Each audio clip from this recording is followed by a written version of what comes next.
Hi everyone, welcome to my channel. Today we're going to explore the basics of economics.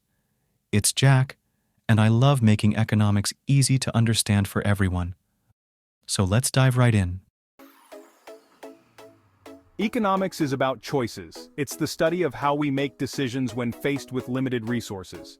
It's about how people use what they have to get what they need and want. Every day we make countless decisions, big and small, that involve trade-offs. Think of it like this. We all have limited time and money. Whether it's deciding how to spend an afternoon or how to budget for the month, these choices are at the heart of economics. Economics helps us understand how we make decisions with those limited resources. It provides a framework for analyzing the costs and benefits of different options. It's like trying to decide between buying a new pair of sneakers or saving up for a concert ticket. Each choice has its own set of benefits and sacrifices. You can't have both, unless you're super rich, in which case, can I have your old sneakers? This is where opportunity cost comes into play. The value of what you give up when you make a choice. That's economics in a nutshell. But there's more to it than just personal choices. Economics isn't just about money, though. It's a broad field that covers many aspects of our lives. It's about all kinds of resources like time, energy, and even natural resources like water and land. These resources are finite, and how we manage them affects everything from our daily lives to global economies. It's a big, complicated world out there, but understanding the basics of economics can help you make smarter choices and navigate it all a little better.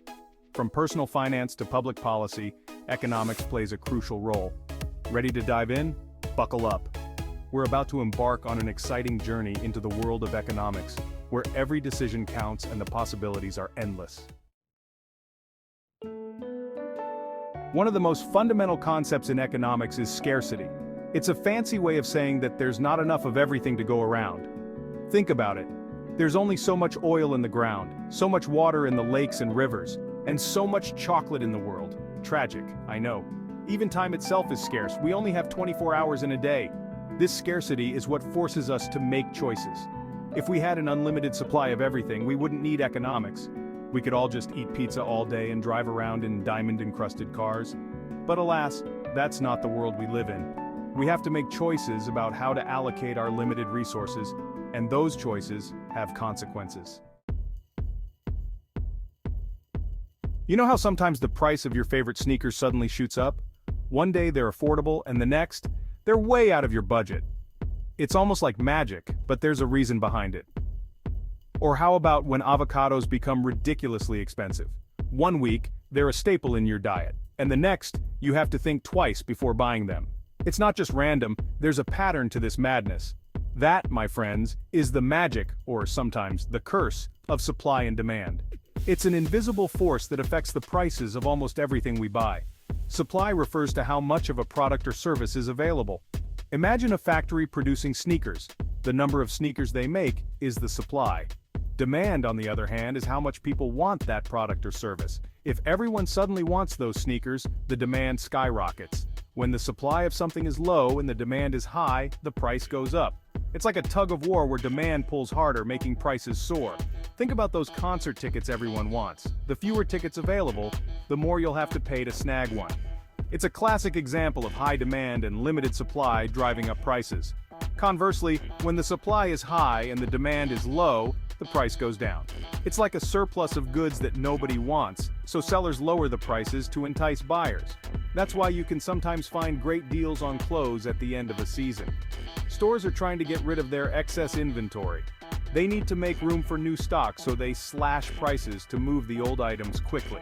Supply and demand is a constant dance that determines the prices we pay for almost everything. It's an intricate balance, a never-ending waltz that keeps the economy moving. Understanding this dance can help you make smarter buying decisions and maybe even save a few bucks. Every choice we make comes with a trade-off. Whether it's a small decision like what to eat for breakfast or a major life choice like which career path to follow, each option comes with its own set of consequences. When you choose to spend your Saturday afternoon binge-watching your favorite show, you're also choosing to forego a whole bunch of other activities, like going for a hike, finishing that overdue project, or learning how to play the ukulele. Each of these activities could bring its own unique benefits and experiences. The concept of opportunity cost helps us understand these trade-offs better. It's the value of the next best alternative that you have to give up when you make a choice. Imagine holding money in one hand and a clock in the other. Time and resources are limited, and every decision you make about how to use them involves an opportunity cost. It's like this. If you have two delicious-looking pieces of cake in front of you but can only choose one, the opportunity cost of eating the chocolate cake is the enjoyment you would have gotten from eating the red velvet cake, and vice versa. This simple example illustrates how every choice involves giving up something else. Understanding opportunity cost can help you make more informed decisions. By considering what you're giving up, you can weigh the benefits and drawbacks more effectively.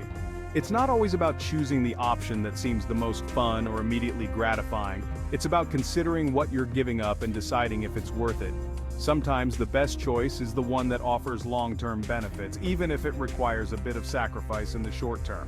Reflecting on past decisions and their outcomes can also provide valuable insights. By learning from previous experiences, you can make better choices in the future. So next time you're faced with a decision, big or small, take a moment to think about the opportunity cost and choose wisely. Section 5. Local Economies in Action, the case of Soweto. Let's bring this down to earth, shall we? Imagine Soweto, a vibrant township in South Africa. It has its own unique economy, with small businesses, local markets, and a network of goods and services. You'll find everything from hair salons and clothing stores to restaurants and mechanics, all catering to the needs of the local community. These local economies are the lifeblood of many communities, providing jobs, goods, and services to residents. They're a reminder that economics isn't just about big corporations and global markets, it's about the daily transactions and interactions that keep our communities running. Section 6. Thriving hubs, Johannesburg's economic landscape. Now let's zoom out a bit and look at a major city like Johannesburg, South Africa's economic powerhouse. Think of it as a giant beehive of economic activity. You've got your big businesses, your financial institutions, your manufacturing industries, all humming along and contributing to the city's overall wealth. Johannesburg's economy is much larger and more complex than that of a township like Soweto. It's a hub for trade, finance, and innovation, attracting businesses and people from all over the country and beyond. Section 7. Across the continent, Lagos, as an economic powerhouse. Now let's hop over to another part of the continent, Lagos, Nigeria. This bustling megacity is a major economic hub in West Africa, known for its entrepreneurial spirit and vibrant markets. From tech startups to fashion designers to film production, Lagos is a hotbed of creativity and innovation. It's a city that never sleeps, with people constantly hustling and bustling to make their mark.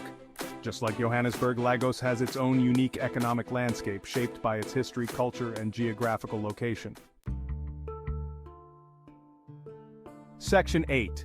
Comparing economies' size isn't everything. We might be tempted to think that bigger economies are always better, but that's not necessarily true. Each type of economy, from a small township to a sprawling megacity, has its own strengths and weaknesses. Local economies like Soweto's might not have the same financial firepower as a city like Johannesburg, but they often have a strong sense of community and a focus on local needs. Larger cities, on the other hand, might offer more job opportunities and a wider variety of goods and services, but they can also face challenges like traffic congestion, inequality, and a higher cost of living. It's all about balance, folks. Section 9. The Global Village, How Economies Connect. Remember that time you bought a shirt online and it arrived at your doorstep a few days later? That's globalization in action, baby. In today's interconnected world, economies are no longer isolated islands. They're constantly interacting and influencing each other through trade, investment, and the movement of people and ideas. Think of it like a giant web. What happens in one part of the world can have ripple effects that reach far and wide. Section 10. Making sense of the numbers economic indicators. Economists love their numbers. They use all sorts of fancy indicators to measure how an economy is doing. Some of the key ones include gross domestic product, or GDP. This measures the total value of goods and services produced in a country. Think of it as a country's economic report card. Inflation. This refers to the rate at which prices are rising. Remember those expensive avocados? That's inflation in action. Unemployment rate. This measures the percentage of people who are actively looking for work but can't find a job. By tracking these and other indicators, economists can get a sense of an economy's overall health and identify areas that need attention. Section 11. Economics in everyday life. You're already a pro. You might not realize it, but you're already an economics pro.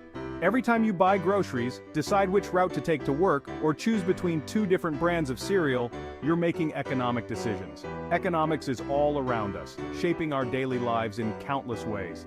By understanding the basics, we can make more informed choices, become more savvy consumers, and even start to think about how we can create a more just and sustainable economic system for everyone.